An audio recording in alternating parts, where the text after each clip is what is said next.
Now, unless you've been hiding under a rock, over the last few years, there's been a huge amount of furore around how women are treated, actually how men are treated as well, but particularly how women are treated in the workplace, amongst professionals, amongst actors. Is there enough balance and harmony between the two key genders? With me, we have a guest who specializes in helping entrepreneurs, business owners to create better harmony within their workforce. Her name is Dr. Pauline Omps. She's an entrepreneur, she's an author, and she is the guest of the Harun Rabbani Show.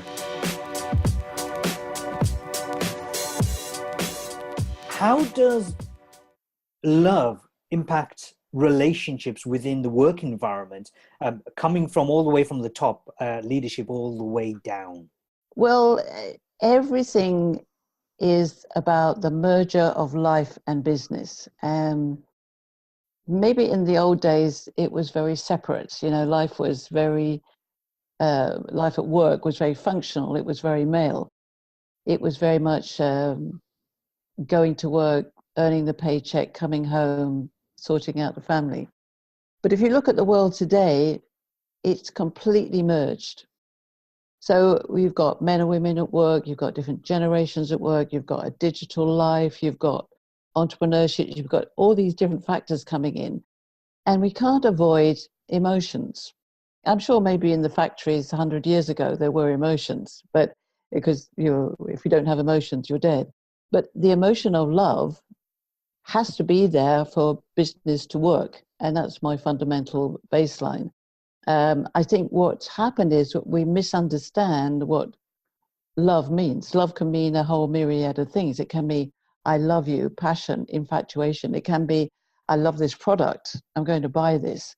I love, the company Virgin or Yahoo or Google. I love to buy those Nike shoes because love comes into everything. So I don't think we can avoid love in the workplace, but it's become more confusing and controversial because men have, and women as well, have misunderstand what this gender mix is.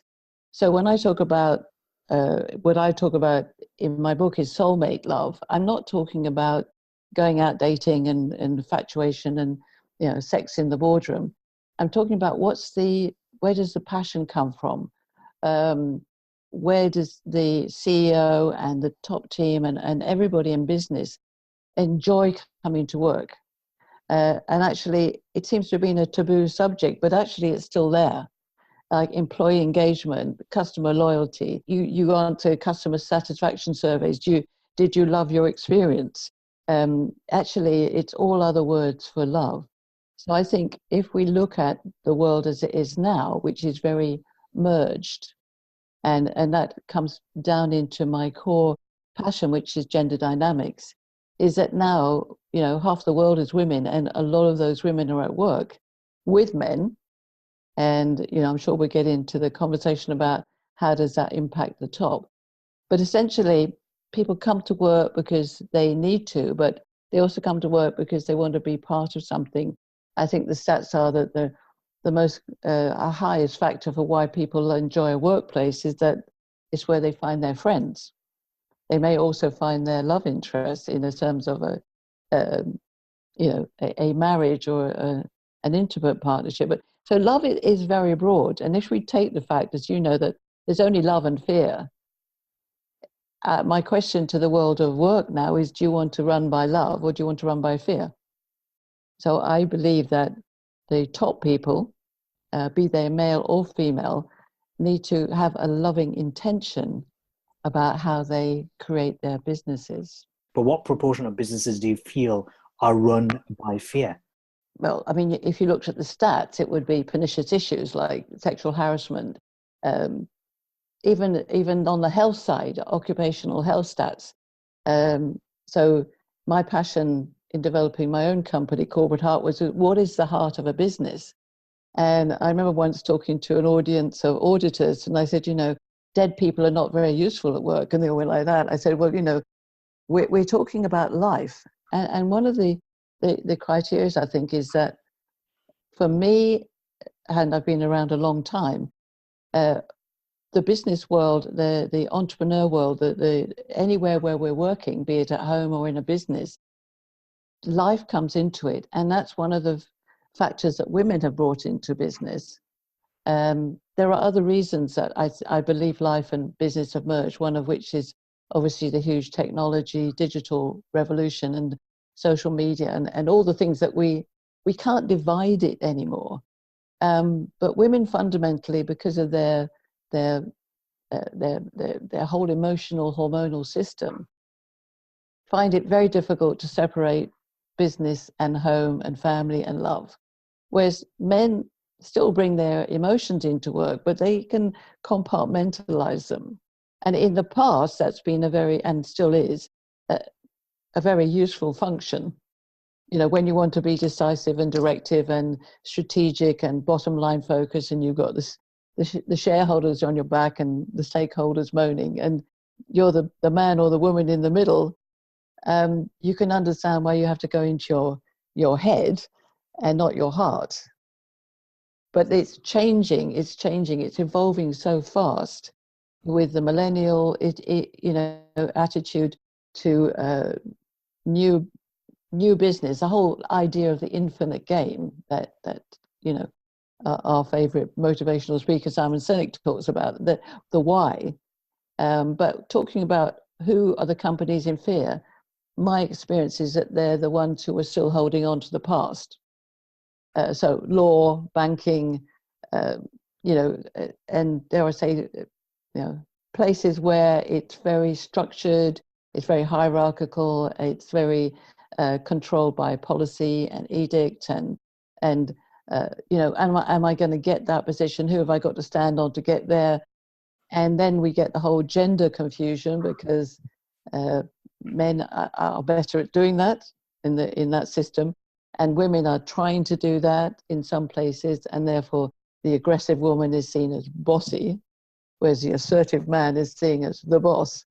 And we know these things play out. So fear is not, I don't think some companies or organizations are deliberately trying to run by fear, but by default of being unaware, they allow it to be fearful. So if I'm a woman in the boardroom and I am afraid of the chairman, I might like him, but he's a very dictatorial a guy. That to him might be perfectly okay, and to all the men around the table. But if it's not for me, then I'm in fear.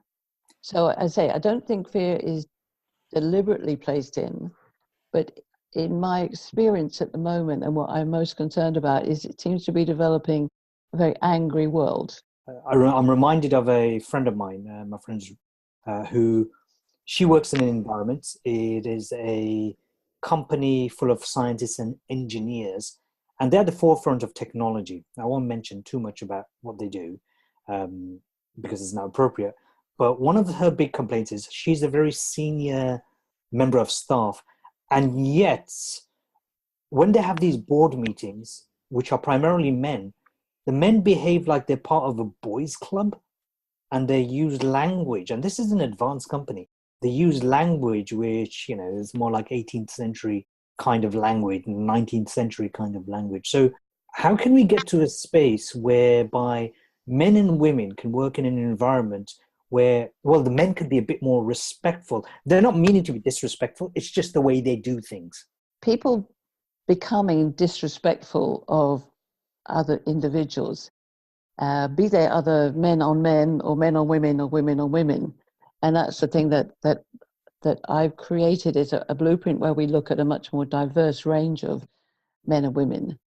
But when there's too many of the same, so let's say there's too many men and only a few women, then we tend to group into our similarities. And I'm not forgiving the language, but I actually truly understand why it's there, because it's unknown.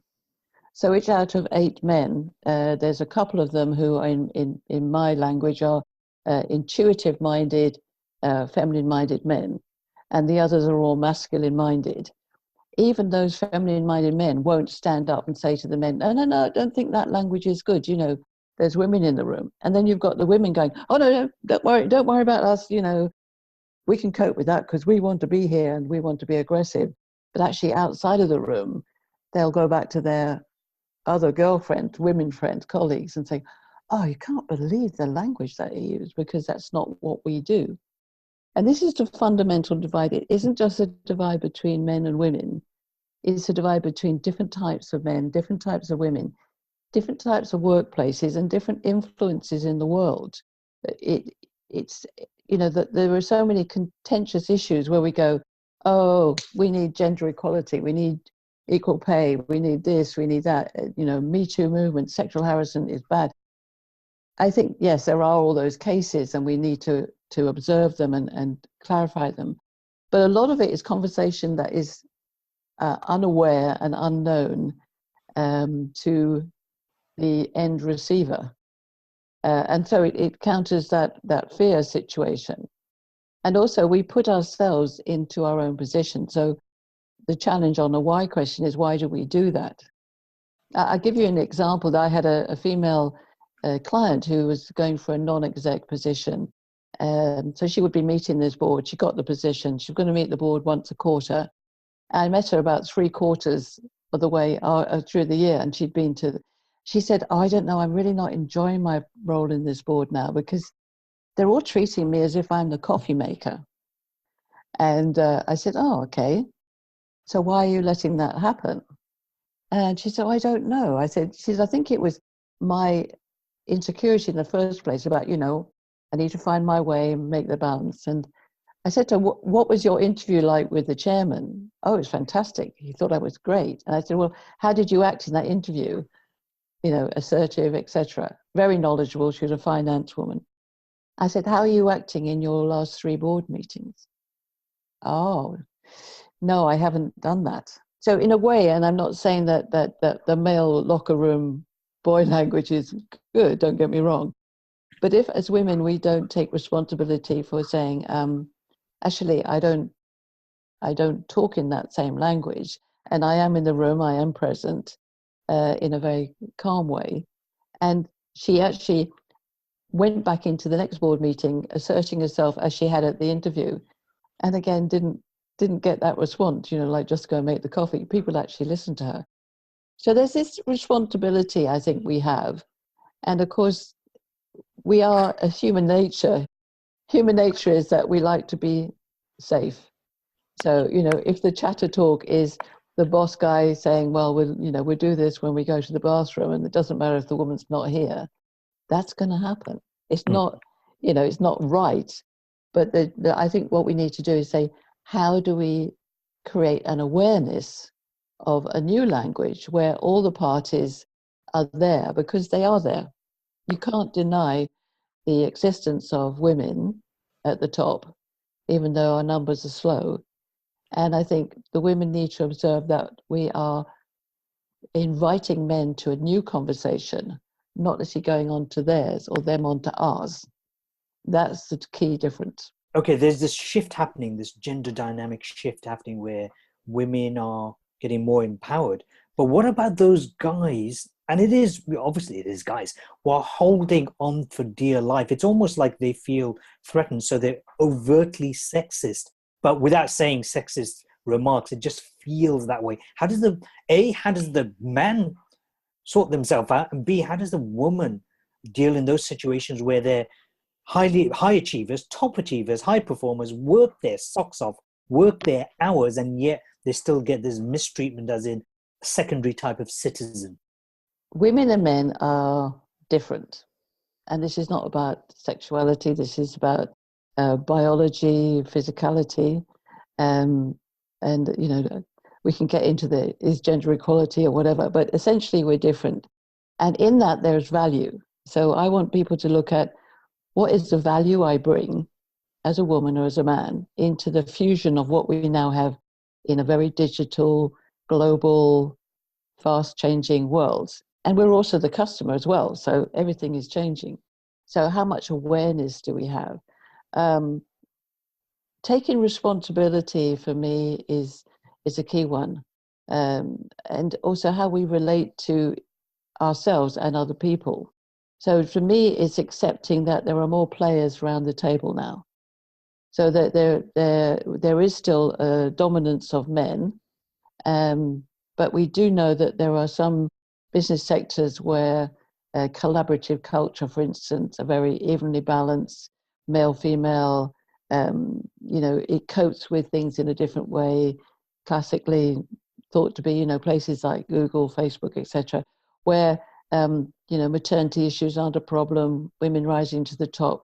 There's a much more balanced flow of conversation. I don't know whether you know a good example, but there's a woman who now runs General Motors, and General Motors would have gone to the wall if the government in the US hadn't gone in and saved them. She's actually been there 6 years now. I don't know whether you know her name, Mary Barra. People don't know her, but she is shifting the culture to a conversational culture. So employees are feeling more able to get engaged at all sorts of levels, and it's promoting creativity and productivity. So there are these examples out there. I think those examples are quietly and stealthily changing the way things are, but they don't always get the major airspace. So we still hear the stories about gender pay equality, marginalization of maternity, and all these things. But our ability to get into a better conversation has to be that we step away from anger and we look at a different baseline. I think what's happened is we've still been trying to change this original traditional blueprint. And that was necessary, over decades. Women getting the vote, women going to work, women getting maternity, all this stuff. But we're now in a place where, especially with new generations coming up, we can co-create a future, an infinite future. But in order to do that, I think women have become the aggressors and men have become fearful. And men by nature, with their testosterone, and they don't want to be fearful. So their reactive process is to be, oh, well, I'm all right, or I'll just bull my way through here. And I remember once talking to an HR guy, this was about even 10 years ago, and I was talking about, the whole issue of letting women rise up to the top. And he said, oh, but men will be afraid that they'll lose their job. And I said, so, if they're good for their job, they'll get the job. It's not that the woman is going to push them out, but it denotes an amount of fear which is unexpressed because we don't know how to talk about fear. So it comes out as, I'm right, you're wrong, this is the policy, I've got to be aggressive as a woman in order to get to the top, or the gentle guys, we know some, who don't stand up and be counted. I had a classic experience at a bank once. I was proposing a project with the gender dynamics, and this guy said, oh, that's absolutely right, I'm definitely that gentle guy. Are we going to go ahead? Oh, no, I can't talk to my mates about that. So, it's all about, you can't devoid the personal energy. If we go totally into that fear-based traditional environment, we get into this angry world, and that's where we're getting stuck. And I think all the conversations that need to be done on the critical issues like gender pay and all this stuff don't really start from the right base. So the conversation is different types of men, different types of women, the tough guys, the gentle guys, the tough girls, the gentle girls. And what's that conversation? Because to me, it's about what value does everybody bring to the table.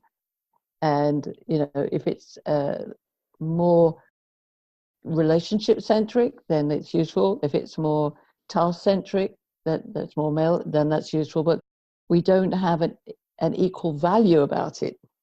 We worry too much about equality rather than equal value. You talked about fear and anger. However, does love itself, is that the answer? Does that influence behavior in the world of business and indeed the boardroom, especially when women are engaged?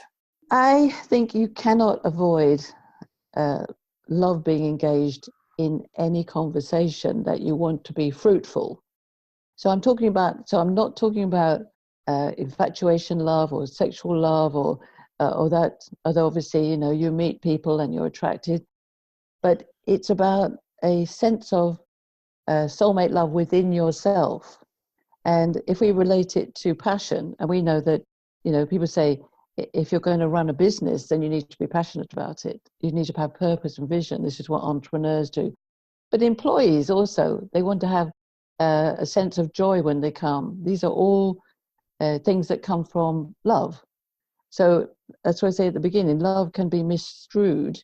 I love this lipstick. I love your shirt. I love this tin of baked beans. I love this person. It's one word to describe a positive energy. Whereas fear is, I don't like that. I'm scared.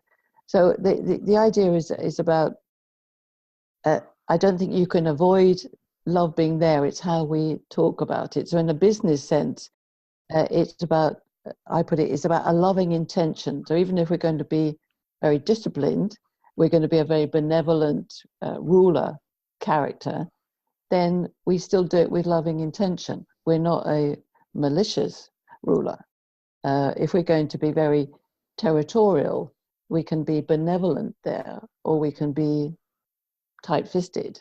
If we value everything that's in the complete jigsaw, then I believe we can get much further.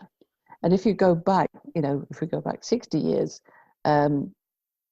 or back further to the sort of manufacturing era, we didn't need those conversations so much. Actually, people were much more respectful of their job and their role and their boss. But I mean, that's not necessarily where we don't want to go backwards.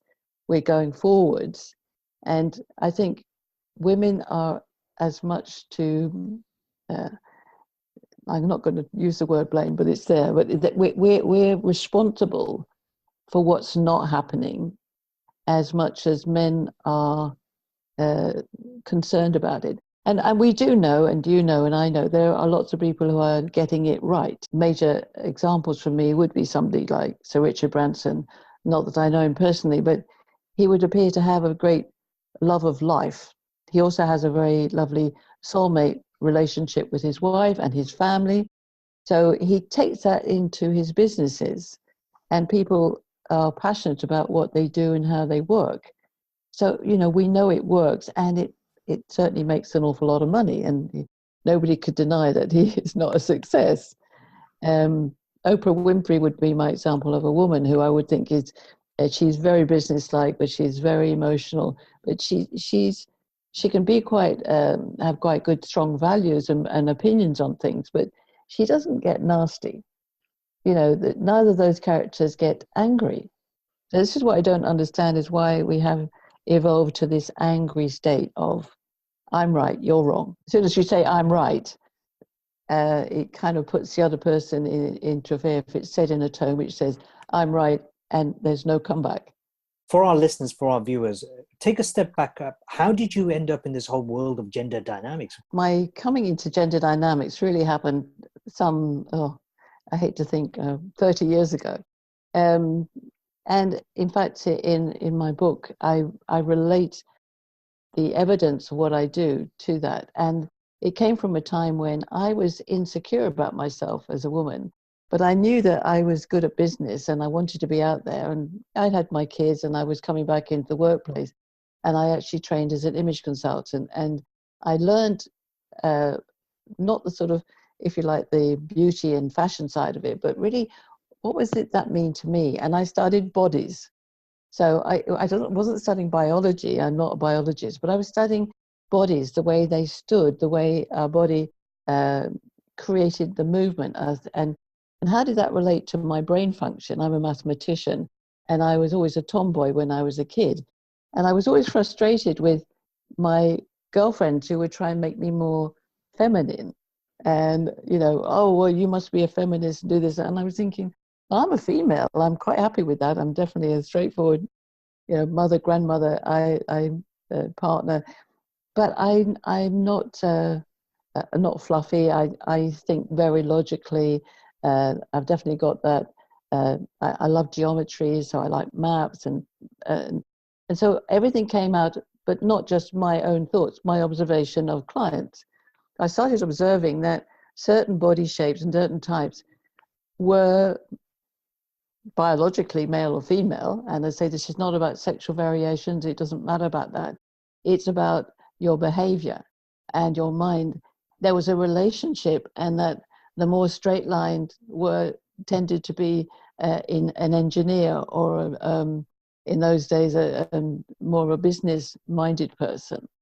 And the softer, gentle ones, and this was eventually men as well, but the softer women were more intuitive, and they were more in those professions which were caring and serving. So though there were certain things that were same across the piece, very multitasking, very and conversationally led, relationship led, all the women were the same. There were these differences. And the reason that it became a challenge to women on women was that we were then coming into the workplace. So the kids nowadays who are only 20 don't remember all this because they've always lived in this digital world. But it was a stretch to be in that business mind. I had, if you like, I had a natural business mind. So then I started observing men, and I could see there was a range of men. So you had the gentle-minded, the Nelson Mandela, the Gandhi, the intuitive philosopher, and you had the very I call them an MM, a masculine male, a tough guy, and they were leading the fray on business. But you had all these other characters coming in. So gender dynamics is the dynamic between these characters. So it's not defined by their sexuality or their age or whatever. Those are other influences or culture. But it's that dynamic that we have both within us and with another person in a new situation. So as I observed entrepreneurship coming in and working from home, digital life, companies doing flexi time. I mean, so much changing. I thought, wow, this is great. But we each do different things different ways. So not all women are the same, although we are different to men, and not all men are the same, although we're different to women. So it's a two axis. You see, I'm a mathematician. There's two axes, one which is male, female, one which is masculine, feminine. And interesting enough, and you can take this on, especially with women, if you walk into a network with all women, the women who are standing very straight are more MF, masculine-minded females. And the ones who are slightly curved are more feminine female. Now, in my book, I've created archetypes to help us understand the characteristics behind these. But the acceptance of these differences is still in the making. And in my experience, that some people are resistant to believing that people see the world differently to them. I mean, that's a natural, less than loving attitude. But if you have a loving attitude that we're all part of a new jigsaw puzzle, then we can make this happen. So gender dynamics came up as an actual map in about 2008, when, of course, Lehman Brothers went down and there was all this. I'd been working in the corporate world and working with men and women with my corporate heart and my wellness survey, but the issue of men and women hadn't come up specifically, apart from the fact I observed these differences. But as people started really getting, I think in the last few decades, have got really angry about the issues about gender being related to women only. And that's what I want to get past, because gender is not just about women and it's not about sexuality. So gender dynamics is that the art and science of how we build relationships. And it can be between men and women and women. And when it comes to intimate love, it can be between genders of the same gender or cross genders or transgender. I don't have a problem with that. The idea is the behavior. So what I'm getting to is that the mindset that says it's okay for people to be different. It doesn't mean to say I always agree with what they do. So if you wanted to change an organization from being very controlled and hierarchical to one that was flat-lined and collaborative, I mean, that transition is possible, but the players have to agree. It's not going to happen in law, for instance, for a long time, I don't think.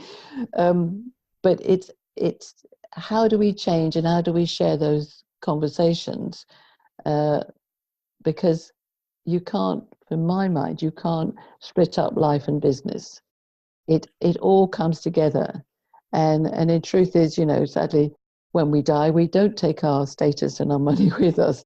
Um, it's about, so for me, soulmate love is more than just attracting your soulmate. It's about how you live your life, and that impacts what you do at work, how you make a living, and how you influence communities, and what you give back. And not money, but how do you serve for a higher purpose? And that, I think, is something that we're getting to see more with millennials and Zs and whatever we're calling our digital children. But what I fear, and this is my fear, is that if we don't have the conversations now, we get too stuck in, we've done that, well, let's go and argue about gender equality, or let's go and argue about it. Let's march on it and shout and scream. And I don't see that as a way. I'm very much a mediator. And I run things that I call magical conversation circles. And there are 3 rules: no judgment, no anger, and no urgency. I've got to introduce you, by the way, somewhat, because you're currently in California. You're British, obviously, for those Yes. who haven't figured out. Okay, so where I am at, I'm now in sunny California. I'm British, born and bred North London. I spent my whole life until 6 years ago in England. I never imagined I would live in another country. It didn't even occur to me. And then I went to Budapest to a conference, and I met my husband now, Jim, and he's American, originally from the East Coast, but adores California, so that's why we're in California. And what's fascinating about life is that we ended up in Malaysia for the last 4 years through various circumstances to do with illness and health and all sorts of things. But that experience expanded my world vision, because Malaysia sits in another third of the world to the Americas and to England and Europe. So my map of the world was England, Europe, Africa, a bit of India. His view of the world was, the Americas. And if you live in Malaysia and you take a map, then you get China, you get Australia, you get India. There's kind of like, we've been given the opportunity to live in 3 different areas of the world, different continents. But people are people, and that's what's fascinating. What I learned there, I worked with a lot of women, and men as well, but a lot of women entrepreneurs, because that was where the contracts came from, and the government's initiative: make women more bold, get them out there, help them to be entrepreneurs. And we evolved our programs of entrepreneurship, which is part of my background now. That it's all about mindset, and to me, this is where you are so good, about an open mind. And I'm not dictating what the conversations will be. I'm just saying, if you're there and this is your character and you want X, Y, or Z, can you have a conversation with it and bring a reasoned argument? And I have said to female audiences, and my female sisters don't always like this, but I have sometimes said to them, look, I don't think your arguments are valid with men yet. If I was that man, I wouldn't be listening to your persuasion. Let's look at it this way. So I'm very much about, how do we find that middle ground? How do we get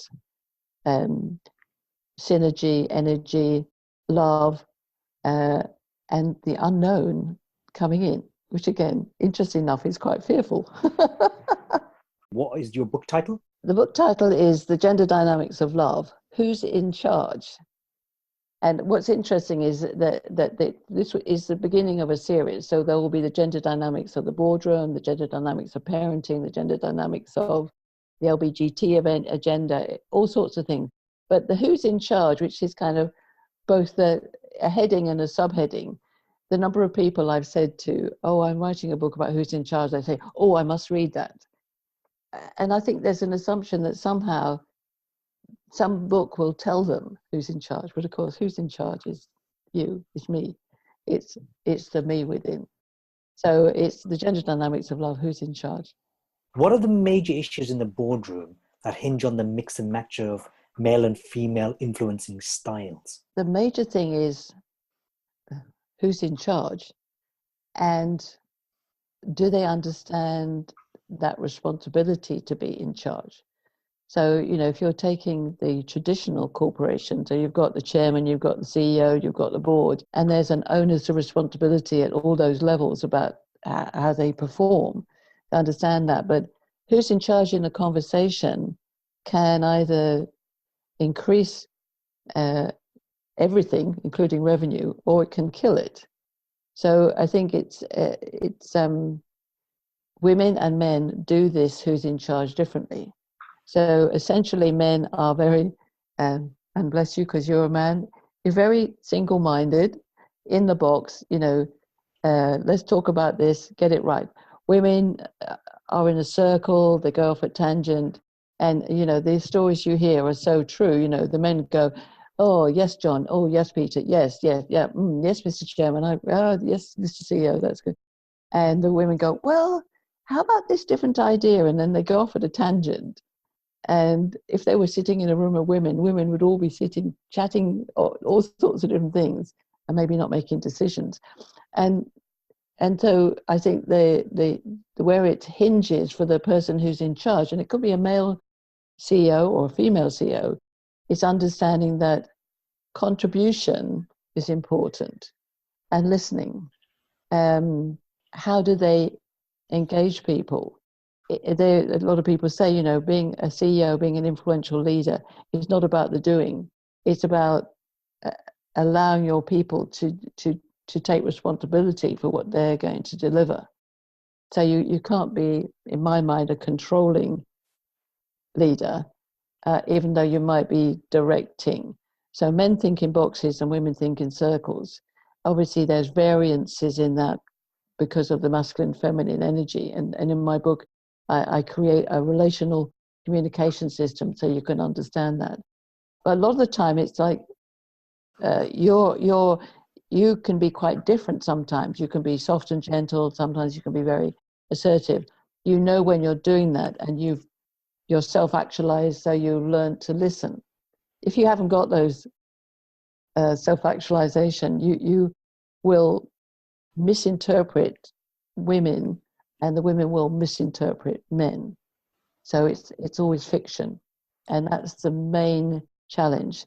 But the biggest thing we do know is that when we get it right, mixed teams are actually the most productive, the most creative, because whoever's in charge has understood the pieces.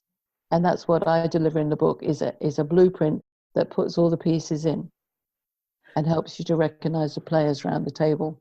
My show is specifically, I know it's called Harun Rabbani Show, but it's all about inspiration, inspiring people, influencing them, impacting. Now, to me, inspiration means lifting them, emotionally lifting them, engaging them. Influence means getting someone from moving from point A to point B, but impacting is actually getting results. And so if you're a highly ambitious leader, this is a book that people got to read. Initially, when I saw the book title, I thought, it's a soulmate book. I actually even said to you, it's not something I probably won't even want to read it. I just thought, oh God, it's not going to interview. But having spoken to you, of course, it's absolutely perfect. So we're out of time. I've got to bring you back onto the show probably in a couple of months' time, and because you've just launched your book. If you had one last message to share for our highly ambitious leaders, whether they're already the head of an organization or aspiring to be a great leader, male or female, what's one message you want to share with them? One key message, I think, to the CEO who wants to be a great influencer, male or female, is to not make assumptions that what has been is always right, but to open their eyes, literally, and observe people around the table. Observe when they say something, does it kick back or does it flow? So don't make assumptions and use observation, and understand that the world is changing faster than we could ever imagine. So be in the game of life, not in the battle. Pauline Crawford-Omps, doctor. Thank you so much for joining the Harun Rabbani Show. It's been a pleasure to be on here, Harun. And I want to say a big thank you to you, because your observation about my book has made me really focus on how I get that key message out, that love in the boardroom is key. Thank you. Thank you very much for watching the Harun Rabbani Show. And if there's been anything that really resonates with you, make sure you comment on the comment section on the YouTube page, and make sure you click like and share this video. And also, by the way, don't forget to subscribe. See you next week on the Harun Rabbani Show. Bye for now.